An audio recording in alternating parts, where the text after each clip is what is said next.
প্রায় সপ্তাহ দুয়েক আগে আম আর রসুনের আচার বানিয়েছিলাম, ঝুরি আচার। এটা একেবারেই ম্যাঙ্গো এবং গাড়ি শুকোতে হবে না, রান্না করতে হবে না। কাঁচা আম ধুয়ে পানি শুকিয়ে নিয়ে এটাকে ঝুরি করে নিতে হবে, চপটো করে নেওয়া যেতে পারে।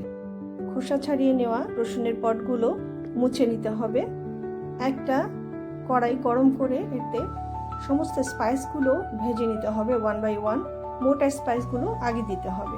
পরিমাণগুলো দেয়া আছে, এটা দেখে নেবেন। আমের পরিমাণের সাথে স্পাইসের পরিমাণ নির্ভর করবে। এটা একটু ঝাল, একটু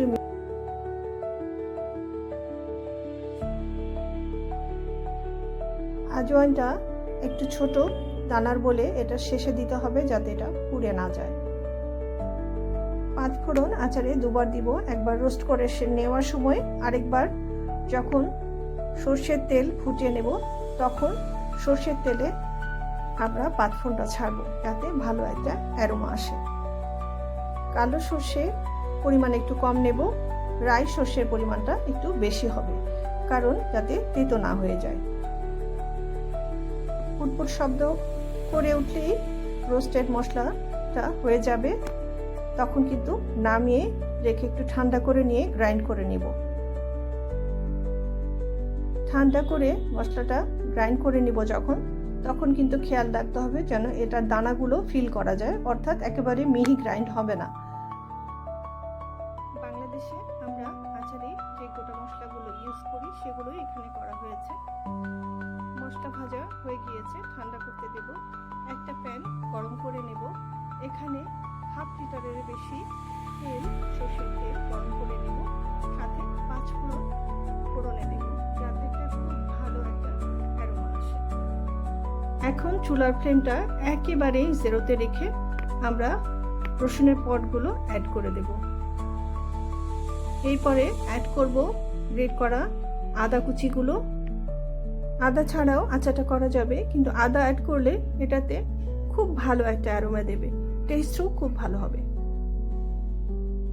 মিশিয়ে নেব আদা রসুন কিন্তু আরও বাড়িয়ে দেওয়া যাবে। দিয়ে দিব এক এক করে হলুদের গুঁড়ো। চুলার আঁচ যেরোতে ছিল নিভিয়ে রেখে আমরা আম অ্যাড করলাম, আমের কুচি। ভালো করে মিক্স করে নেব।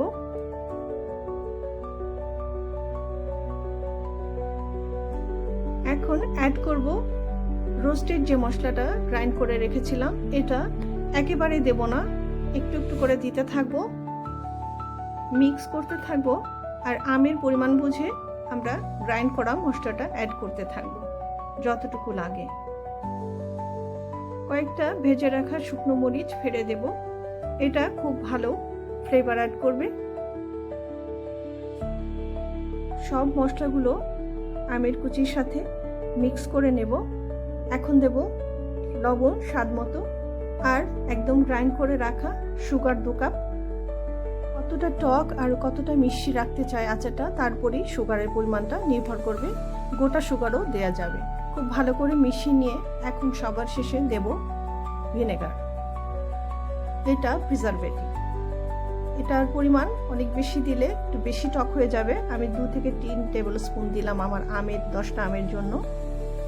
মোটামুটি সব মশলা অ্যাড করা হয়ে গিয়েছে, আমরা রেস্টের জন্য কয়েক ঘন্টা রেখে দিলাম। এখন একটা কড়াইতে 1/2 লিটারেরও বেশি তেল ফুটিয়ে নিলাম। তো আম রসুনের আচার করছি তাই রসুনের থেতো করা কোয়া কিছু দিয়ে দিলাম। এটা অ্যারোমাটাকে বুস্ট করবে, স্বাদটাকেও বাড়িয়ে দেবে। লবণ চেখে দেখে আবারও অ্যাড করলাম, একটু লবণ কম হয়েছিল। ব্যাস, এখন আমরা আচারটা পটে ভরিয়ে রাখবো।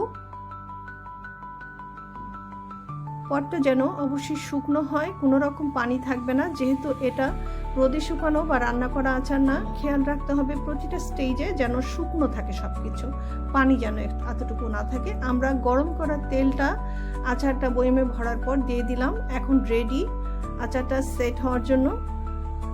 দুর্দান্ত স্বাদের এই আচারটা 2 সপ্তাহের মধ্যে সেট হয়ে যাবে মশলার সাথে।